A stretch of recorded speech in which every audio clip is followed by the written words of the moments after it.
o livro em si, ele procura apresentar essa revelação de Deus através da experiência desses grandes homens que são apresentados nesses livros. Partindo do livro de Samuel, a gente vai ter a figura de Samuel, a figura de Saul, a figura de Davi e por fim aí, não por fim, mas dentre aqueles que mais se destacam na narrativa bíblica, é Salomão. E aí seguem todos os reis de Israel até culminar lá no período pós-exílico, no final de Crônicas, já fala de um retorno de Israel à sua terra. Então a gente vai ver todos esses personagens e Deus se revelando na relação e na experiência com esses homens.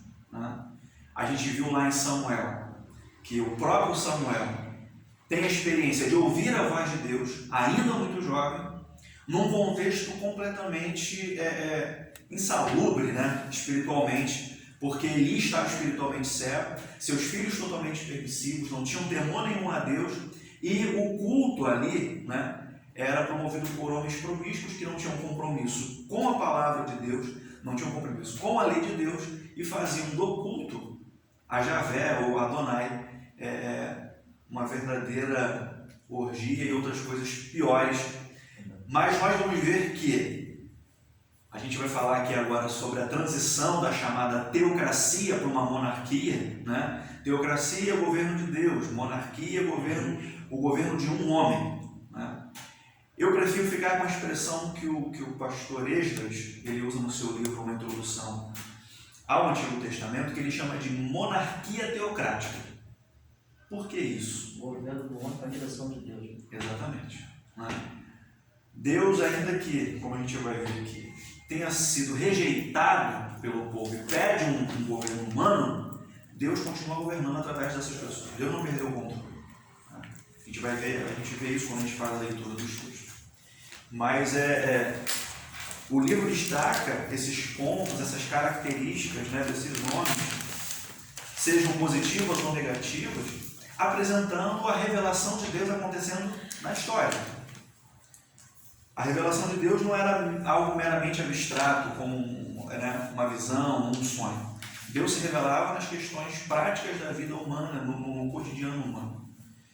Tanto que se nós vamos ver para a experiência de Moisés, o que chama a atenção de Moisés quando ele olha para a sarça, não é a sarça pegar fogo. A Bíblia vai dizer que a sarça queimava, mas não se consumia. A tendência hoje, quando você vê algo pegando fogo, é o quê? É ele ir se deteriorando até chegar ao fim. Provavelmente Moisés passou horas ali olhando aquela sarça e admirado. Por quê? Pega fogo e não se consome, não queima. Então, a partir dessa experiência, que era algo comum para aqueles dias, Deus traz algo sobrenatural e chama a atenção do homem.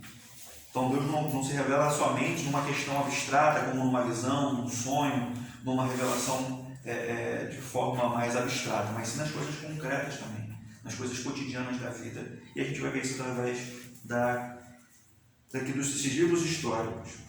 Então, vamos lá. Falamos sobre a unidade 2, que tem por título: Dá-nos um rei para que nos libere. A unidade 2 apresentará um novo período da história de Israel com a chegada de um rei humano para assumir o controle da nação, até então regida pelo grande rei, o próprio Deus. Foi uma transição de um governo teocrático para um governo monárquico, debaixo da autoridade de reis humanos, como era caso das demais nações. No primeiro capítulo, conheceremos como se deu o processo de transição e a chegada do primeiro rei de Israel, que foi Saul. No segundo capítulo, Saul terá sido rejeitado pelo Senhor e Davi, um jovem pastor de ovelhas, será escolhido para reinar sobre a nação.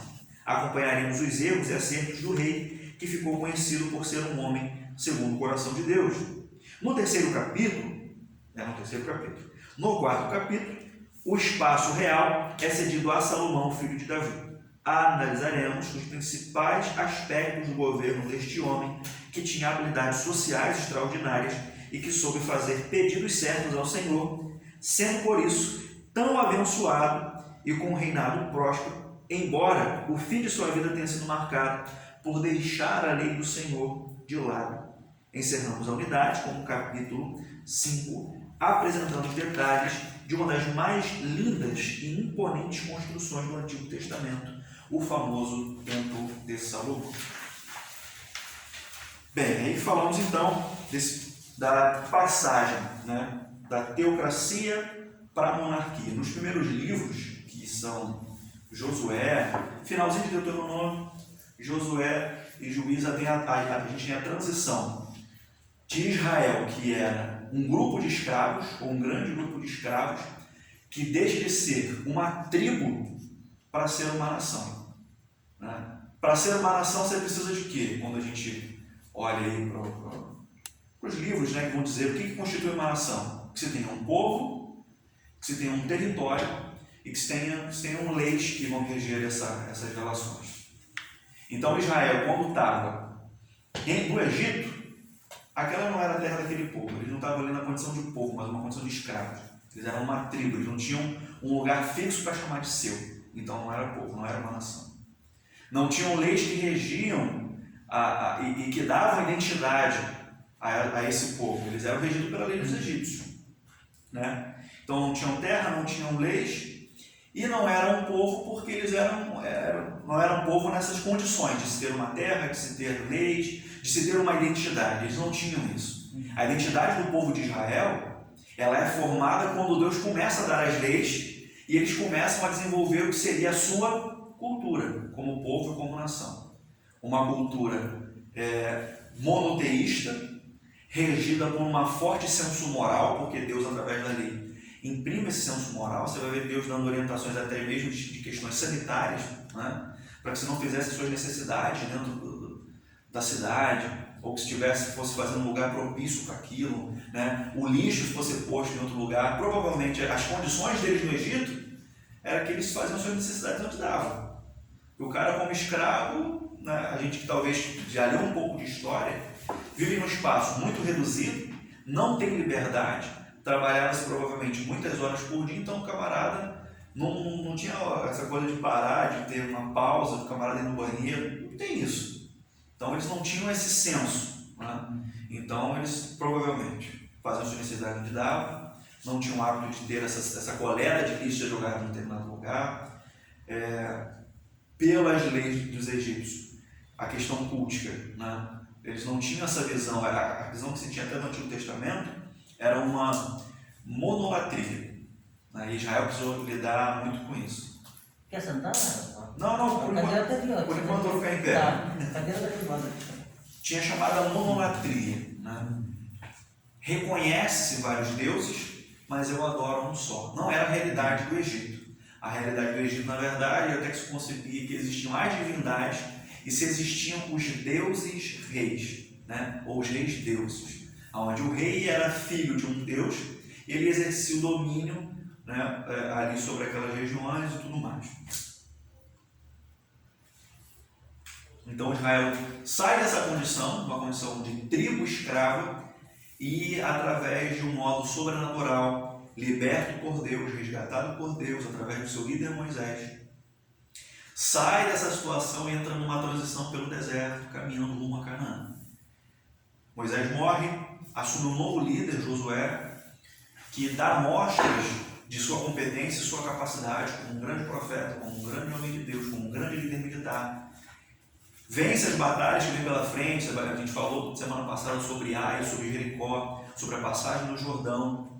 Por fim, entram na terra, se estabelecem na terra, não de forma total, porque os livros de Juízes vão dizer que alguns povos não foram completamente retirados da terra. Vocês vão lembrar lá dos povos do mar, que são os filisteus, que ficam na terra. Nos dias de Davi é que se toma a cidade de Jerusalém, né, lá onde os jebuseus dominavam. Então você vê que eles não dominaram totalmente, mas dominaram partes da terra. Então eles saíram dessa condição, receberam a lei, possuíram a terra e agora começam como um povo. Para que aquele povo realmente fosse próspero e abençoado na terra, eles precisavam seguir aquilo que foi dito lá em Deuteronômio. Eles precisavam ser fiéis ao pacto estabelecido no Sinai. E a gente viu aquele ciclo, né, de pecaminosidade, aquele ciclo que eu esqueci o nome agora, mas era aquela relação de que o povo se desviava da lei, pecava, Deus levantava uma nação que afligia aquele povo, o povo sofria, se arrependia, Deus levantava um libertador e voltava a ter paz. A gente falou aqui sobre vários juízos que se levantaram, os períodos de paz que vieram, os povos que se levantaram. E por fim, parece que o povo insatisfeito com aquilo que era a responsabilidade deles mesmos, né? Porque todo o mal que sobrevinha ao povo era pela sua infidelidade à aliança, eles pedem então a Samuel, um grande juiz, um grande profeta, um grande sacerdote, diante da situação que eles estavam vendo, os filhos de Samuel: olha, nós queremos um rei sobre nós. E esse pedido, aos olhos de Samuel, soa um pouco estranho, até mesmo ofensivo, porque parece que eles estão rejeitando Samuel. Mas quando Samuel vai consultar o Senhor vai dizer para Samuel: eles não estão rejeitando você, estão rejeitando a mim. E aí a gente tem aquela concepção, né? Quem é que levanta os grandes homens de Deus? Não é o próprio Deus? Samuel com Samuel não foi diferente. Quem levantou Samuel foi o próprio Deus. Então, quando eles rejeitam, né, a liderança, o governo de Samuel, que já estava numa certa idade, seus filhos já não correspondiam às expectativas, não seguiam os caminhos de Samuel, eles fazem esse pedido. Quando a gente vai lá para o livro de Deuteronômio, você vai perceber que já existia uma lei orientando sobre um possível rei. Então esse fato era inevitável. Em algum momento haveria um rei ou um governo humano através da figura de um rei em Israel. Só que a proposta de Deus é que isso partisse realmente dele. Quando a gente vai para o nome de Saul, e a gente vai ver o nome dele no original que significa, o nome de Saul significa pedido, ou aquele que foi pedido, né? Se a gente for ver, o povo pede realmente um rei. Então o povo pediu, e aí a gente tem que tomar cuidado com as nossas orações, porque Deus atende. E aí aquilo que era para ser bênção em determinado momento acaba se tornando uma maldição porque veio no tempo errado ou no tempo inoportuno. E foi o que aconteceu com Saul. Deus então vira para Samuel e vai dizer: Samuel, vou dar um rei ao povo. E aí ali nos capítulos 10, se não me falha a memória, começa na narrativa do livro de Samuel indícios de quem seria esse novo rei. Você tem ali falando sobre um homem, né? Vamos ver aqui o nome do pai de Saul.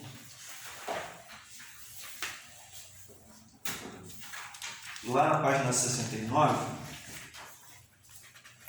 que diz assim: havia um homem de Benjamim cujo nome era Quis, filho de Abiel, filho de Zeró, filho de Becorate, filho de Afias, filho de um homem de Benjamim, varão alentado com força.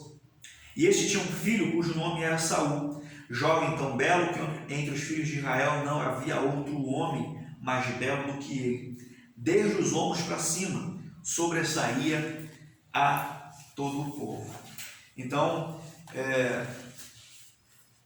esse homem, diante da experiência da perda da jumenta de seu pai, que vai ali procurar essa jumenta e não, essas jumentas não encontra, então ele decide então procurar o profeta, né? E o comentarista aqui ele faz um destaque que quando Saul vai procurar o profeta, eles fazem uma referência a Samuel, e que está aqui na outra parte que diz: e eis que há nesta cidade um homem de Deus, e um homem honrado é, tudo quanto diz sucede assim infalivelmente. Então, aqui diz respeito ao ministério profético de Samuel, porque tudo o que ele diz acontece. Você lembra qual era o critério para descobrir quando um profeta ou uma profecia era de Deus ou não? O cumprimento dela. O cumprimento da palavra do profeta. Se esse homem era de Deus, essa palavra se cumpria. Se não, não se cumpria. Então, quando faz o destaque que esse homem era um homem de Deus e honrado, e que tudo que ele dizia assim acontecia infalivelmente, isso caracterizava Samuel como um verdadeiro profeta. Mas isso também quer dizer que haviam outros profetas os quais as palavras não se cumpriam. Então Saul vai e procura esse homem no objetivo de ajudá-lo a encontrar a jumenta de seu pai. E aí o que eu vejo aqui? O que eu percebo quando o texto vai dizer isso? Saul, que seria talvez o grande líder de Israel, quando incumbido de uma função, ele consegue realizar essa tarefa? Achar a jumenta de seu pai? Então eu já vejo aqui o texto dando indício de que Saul provavelmente não seria um rei ideal, tendo em vista que ele não conseguiu talvez uma tarefa um tanto quanto simples, achar a jumenta de seu pai. Algo até que não teria muito valor, comparado a um grupo de ovelhas, né? A ovelha certamente teria muito mais valor do que a jumenta. Então, diante de uma tarefa simples, de algo que talvez não tivesse muito valor, ele não teve a competência de fazer. Pois bem, mas ainda assim, é esse homem que vai ser escolhido para governar Israel. Aqui no livro, o autor, quando fala sobre Samuel, vai dizer que Samuel estava fazendo uma celebração e ele está num lugar chamado Alto, né? O Alto, aí vamos ler aqui o que o comentarista diz. O Alto, vamos ler mais um pouquinho atrás, na 1, 2, 3, quarta linha aí na parte final, depois dessa citação bíblica aí de 1 Samuel 9,6. Saul fica preocupado porque não tinha o que levar para o profeta, porque era o costume de quando se fosse ver um profeta, levar algum presente, né, como forma de honrar aquele profeta, e um de seus moços o tranquiliza porque dispunha de um quarto de um ciclo de prata. Então o jovem estava com ele, tinha que ofertar ao profeta e como honrar o profeta. Ao perguntarem para algumas moças que iriam retirar água sobre onde encontrariam o vidente, eles lhes responderam que o vidente estava na cidade e era dia do sacrifício no alto. O alto era um local situado no cume de uma colina ou monte, ou ainda uma plataforma construída artificialmente e em um templo, em que as pessoas iam para adorar e oferecer sacrifícios. Então, quando a gente olha para esses livros históricos, nós vamos ver diversas vezes referência a esses lugares altos, aonde os reis de Israel levantaram altares, botaram ali imagens, fizeram um local de culto. Mas se nós formos ler a partir dos livros de Juízes, esses lugares altos, como tinham em Gilgal, Betel, no Carmelo, né, e alguns outros lugares, eram lugares reconhecidamente altares de adoração a Deus. Porém, com o passar do tempo, com a relação do povo de Israel com os cananeus e aqueles grupos idólatras, esses lugares altos, que eram locais dedicados ao culto a Yahvé, dão lugar aos cultos a Baal, Asterote, Azerá, Moloque e todas as outras divindades cananéias. Aqui, ainda no período de Samuel, alguns desses lugares estavam preservados, e provavelmente Samuel estava nesses lugares. Então, quando a gente vê essas expressões nos livros históricos, nos livros de reis, sobre os lugares altos, um dia esses lugares foram de culto exclusivo a Yahvé. Mas a idolatria, ao entrar no coração do povo, esses lugares os reis transformaram, né? Porque quem tinha certa autoridade para mudar isso eram os reis. E eram eles que levavam o povo quando usaram esses lugares para adoração idólatra. Mas aqui ainda assim era um lugar de adoração a Deus, era lá que Samuel estava. Então, desse encontro, Samuel percebe e é orientado por Deus que aquele seria o novo rei de Israel. E aí o que ele faz ali? Vamos lá, aqui na página 70, fala que Saul é ungido rei de Israel. Diz assim: a cena narrada no capítulo 10, sequência aos eventos finais, a gente estava no capítulo anterior, apresenta Saul sendo ungido por Samuel. Sobre a sua cabeça é derramado um vaso de azeite e em seguida o profeta lhe dá um beijo. E aqui ele vai comentar que a unção era uma forma de honra, mas também de consagração. Você deve lembrar que quando Jesus foi lá na casa de Simão, um juiz de Israel, ele é convidado ali para um jantar, entra uma mulher pecadora, e unge os pés de Jesus. Né? Aquela unção, aquela mulher estava, de certa forma, honrando a pessoa de Jesus porque reconhecia quem ele era. Né? Alguns chegam a dizer que essa mulher que unge os pés de Jesus provavelmente era aquela que Jesus pergunta, aquele que não tiver pecado, que atire a primeira pedra. Né? Essa mulher vai na casa de Simão, entra naquela casa, honra Jesus, e depois Jesus, comparando Simão com a mulher, vai falar: poxa, entrei na sua casa e você não me salvou com um beijo, com um ósculo. Você não me deu água para lavar as mãos ou os pés. Você não ungiu a minha cabeça com óleo. Ou seja, em nenhum momento aquele homem honrou a Jesus pela pessoa que ele era. Mas aquela mulher, que era uma mulher pecadora, reconhece Jesus e honra ele ungindo os seus pés. Então a unção como um símbolo de honra. Mas também a unção era símbolo da consagração de alguém ou de algo a Deus ou ao serviço de Deus. E é o que Saul recebe da parte de Samuel. É derramado sobre a cabeça dele um vaso de azeite. E o azeite é símbolo do Espírito Santo, vocês provavelmente já viram isso, vocês sabem disso. Capacitando o indivíduo para uma função a serviço de Deus. Não só a unção, mas o beijo. Samuel vai dar um beijo em Saul, símbolo da aceitação ou da recepção dele para aquele serviço. E aí, vamos ler aqui na segunda parte, na página 71, no primeiro parágrafo aí, depois do texto bíblico, né? Ou na verdade dessa descrição aí do Rav Masha. Uma sequência de eventos aconteceria a Saul dali em diante. Ele teria alguns encontros pelo caminho, e num dado momento, o Espírito do Senhor se apodera dele e faria com que profetizasse, transformando-se em outro homem. A expressão Deus lhe mudou o coração em outro, na língua hebraica, significa dizer literalmente que Deus trocou-lhe o coração. Acerca dessa afirmação, pode-se pensar em duas possibilidades. O Espírito de Deus preparou Saul para o posto de rei da nação, ou trata-se de uma referência a uma regeneração espiritual ocorrida em sua vida. Bem, eu pergunto a vocês, com qual das opções vocês ficam? Preparou o coração. Eu fico. A regeneração do coração eu não fico, não. Eu fico para profetizar. Porque você pode profetizar e depois não ser regenerado. Você pode, quando ser regenerado, você é uma nova criatura. E ele não mudou seu caráter porque recebeu e profetizou. Eu penso assim. Faço uma análise. Alguém pensa na outra opção? Acho que nenhuma das duas se aplica, né? Porque não houve, né, uma mudança significativa para tal importância, né, da qual a gente está Mas ele profetizou. Mas ele profetizou. Bem, se a gente for ver, quando a gente olha para a narrativa, na própria coisa que o comentarista disse, ele profetiza, ele conquista, né, as batalhas que ele enfrenta, pelo menos no ponto inicial, porém depois ele entra numa Decadência. derrocada, né? Pega uma ladeira abaixo e vai só piorando a coisa. Né? A gente sabe que uma das atribuições do Espírito de Deus é promover a regeneração, né? Uma transformação na vida do homem.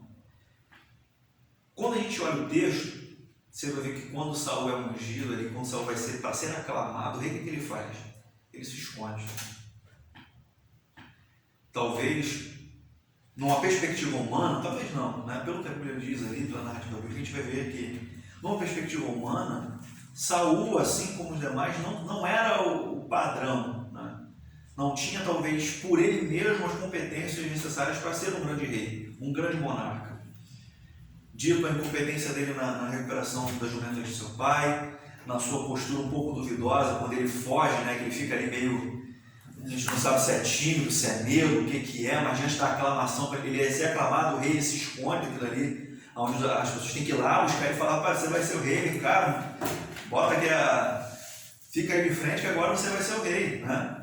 Então, assim, quando o Espírito de Deus se apodera dele, parece que ele perde um pouco essa questão desse medo, dessa timidez, né? Dessa incapacidade para governar o povo. Então, pelo Espírito de Deus, os feitos que são descritos aqui no ponto 1.4, né, são habilidades dadas pelo Espírito.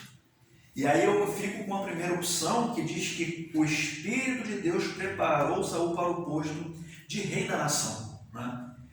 E, em certa medida, o Espírito operando para uma regeneração. Mas o que é necessário para que o Espírito de Deus continuamente opere essa regeneração em nós, né, a partir do Evangelho? A gente precisa dar liberdade para que o Espírito faça. Deus não é, né, no seu plano de salvação, ele vai cumprir a sua vontade. Se eu não quero fazer a minha parte, a gente crê que eu tenho liberdade de escolher ou não fazer. Deus vai levantar alguém para cumprir a sua obra. Se ele tem para alguém para salvar, se ele tem alguém para pastorear, se ele tem alguém para evangelizar, se ele tem alguém para fazer a sua obra, se ele me escolheu e eu rejeito, Deus vai levantar outra pessoa. Né? E acredito que seja o caso de Saul. Embora não fosse o tempo, mas Deus cumprindo a vontade do povo e também a sua vontade, permite Saul vem, Deus derrama do seu espírito, mas haveria a necessidade de Saul estar sempre com o seu coração voltado para Deus. E a gente vai ver que isso não acontece. Vamos ver primeiro aqui os feitos de Saul, né? O que Saul consegue a partir dessa experiência com o Espírito Santo. E aí você vê, a gente já consegue ver, né? A gente tem que, quando lê aqui, a gente precisa ter a percepção. O que Deus está revelando a partir dessas experiências. Quando Deus capacita Saul, eu vejo que Deus demonstrando a sua graça sobre a vida de um homem que seria incapaz de exercitar o ofício de rei de Israel, mas por meio do seu Espírito Deus está capacitando, né, os seus servos para a obra. É aquela coisa que Deus, ele não escolhe os capacitados, mas capacita os escolhidos. Então, mesmo não sendo a totalidade da vontade de Deus, Deus está capacitando aquele que foi escolhido naquele momento para fazer a sua obra. Sim. A questão de Saul, quando eu falou no início que não houve uma vontade absoluta de Deus, e sim uma permissividade, porque o povo aclamava. Sim. E dentro da vontade permissiva de Deus, ele fez isso, ele faria isso, porque na verdade não era a vontade de Deus que Saul fosse rei. Mas mesmo assim, pela conversa, é isso que eu estou perguntando aí. Não é que não quisesse que Saul fosse. Não era o tempo de um rei em Israel. E nem Saul também, porque pela sua onisciência Deus saberia, ele sabe quem. Sim. Deus sabe, a questão da onisciência, Deus sabe de todas as coisas, né? Mas existem situações que Deus vai permitir que aconteçam, ainda que sejam, né, de certa forma, digamos, ruim, porque embora Saul começasse tudo bem, depois trouxe muitos problemas para Israel. E a gente vai ver que uma das ações de Saul é quando ele arma emboscada para os filisteus, e essa emboscada gera uma revolta entre os filisteus, que eles se reúnem a ponto de provocar medo no exército de Israel, no povo de Israel. Então aquela atitude errada dele trouxe transtorno para Israel. A atitude dele em relação a Davi trouxe transtornos para Davi e para todos aqueles que acompanhavam Davi. As atitudes de Saul, quando a gente vai ver no período de decadência, traz uma série de transtornos de Israel que você vê ali na situação com Golias. Quem talvez, né, pela descrição que a gente viu dele aqui, que era um homem que tinha a aparência de um grande rei, a sua estatura se elevava por demais, quem era que tinha condições de encarar Golias? Era ele. E Golias está chamando, manda um de vocês. Aqui fala do ombro para cima, não tinha ninguém que superasse ele. Talvez fisicamente ele não tivesse essa estrutura toda. Mas diz que ele também. Não lembro. Vamos lá. Eu acho que é uma questão mais de beleza, né? Sim, não. Desse ombro pra cima, que a Bíblia colocou aí, de uma beleza facial, que não houvesse ninguém, né? Mais... Sim, tem a questão da beleza também, mas eu acredito que isso também seja uma questão de porte. Né? Seja uma questão de porte. Tanto que quando Samuel vai na casa de Jessé, né, ele olha justamente a aparência. Então, provavelmente, Saul tinha uma aparência de um grande guerreiro, não só de beleza. Sim. Eu entendi essa parte que ele tem a aparência de um grande guerreiro desde o seu aspecto físico. Sim. Mas eu estava falando quanto que ele colocou desse destaque bíblico, exatamente. Sobressai do Novo Testamento, na questão mais da Bíblia fazer referência a isso pela beleza dele. Entendi. De ser uma beleza ou alguma coisa que chame muita atenção, entendeu? De não haver alguém assim, naquela época tão bonito quanto. Entendi. Eu vejo.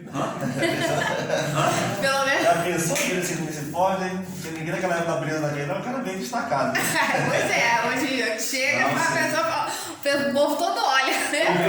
Eu traço o paralelo com Davi. Né? Davi, embora fosse ruivo, a Bíblia vai dizer que ele era de boa feição. Não era um camarada feio, também era de uma aparência agradável. A diferença é que ele não tinha um aspecto de um guerreiro. Estatura. Entendeu? Ele não tinha. Pois é, você vê, a própria armadura dele não coube em Davi. Eu acho que Saul, além da beleza, ele tinha um porte, uma estatura também de um grande guerreiro. Se a gente compara com Davi, embora também fosse belo, fosse de boa aparência, Davi não tinha a aparência de um guerreiro, de um combatente do exército, né, como geralmente se tinha. Então por isso que eu falei isso, e essa é a minha percepção dele nesse paralelo com Davi, até mesmo pela questão da armadura, que é pesada, é grande, Davi não consegue fazer nada. Né? Davi talvez fosse uma estatura mediana, 1 metro. Davi não tinha 2 metros, igual eu tenho assim. Entendeu? Então quando Samuel vai na casa de Jessé, ele olha para o primeiro filho e fala, pô, esse aí tem cara de guerreiro, esse é o rei. Esse é o olhar humano, né? Esse é o olhar humano. Mas voltando aqui para os feitos de Saul. O primeiro embate de Saul é com Naás, o rei dos Amonitas, né? E o nome de Naás significa serpente. Os Amonitas eram descendentes de Ló, que habitavam a região desértica próximo a Gade e Manassés. Quando sitiou Jabes de Gileade, os moradores dessa cidade propuseram uma aliança com Naás, em tom de humilhação, visando afrontar Israel e tornar os israelitas incapazes de lutar, afirmou que aceitaria a proposta se o olho direito de todos fosse arrancado. Então você tem Naás levanta, toma parte de Israel propõe um acordo. Só que Naás fala, tudo bem, eu aceito o acordo de vocês, mas vocês vão ter que tirar um olho de vocês. E aí você imagina só, né? Um camarada sem olho no campo de batalha, ele perde metade do seu campo de visão. Ele vai ser um algo fácil na guerra. Aquilo ali colocaria aquele povo, aquela fração do povo de Israel, em uma situação sempre de desvantagem e de submissão a Naás. Então aí o povo não admite isso e vai lá procurar então quem poderia ajudá-los, que era o seu rei até agora, porque Saul já havia sido ungido. Então, quem era responsável de batalhar as guerras? O ungido do Senhor. Quem era o ungido do Senhor naquele momento? Saul. Então Saul vai lá e consegue êxito aí na sua batalha contra Naás, porque Saul naquele momento até então cumpria, né, com as leis, buscava o Senhor, buscava uma orientação e tudo mais. E aí vamos lá, e seguindo aqui, eu destaquei no segundo parágrafo, na terceira linha. Vamos ler o parágrafo. No outro dia, conforme prometido, Saul divide o exército em 3 companhias e a batalha se inicia, sendo os amonitas feridos, não ficando 2 deles juntos, porque se espalharam. Com esta conquista, na página 72, tá? Com esta conquista, Saul é engrandecido e reconhecido diante do povo.